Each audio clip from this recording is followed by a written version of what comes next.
এই যে আমার এখানে দেখছো, এটা আমি পটাশ সার তৈরি করছি। এটা আমরা যে বাড়িতে মোচা আনি, মোচা খাই, মোচার খোলাগুলো, পাকা কলা খাই, পাকা কলার খোলা ছিলকাগুলো দিয়ে আমি এটাকে পচাতে দিই।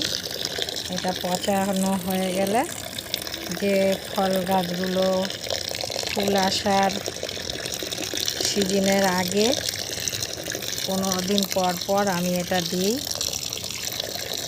এটা দিলে গাছে ফল আসে ভালো, ফুল ফল সব হয়। এই যে দেখছো, এইভাবে পচিয়ে রেখে দিই।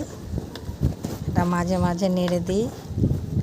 এইভাবে এগুলোকেই আমি গাছের মধ্যে দিই। এই যে কলা দেখছো, এই যে এইগুলোকেই আমি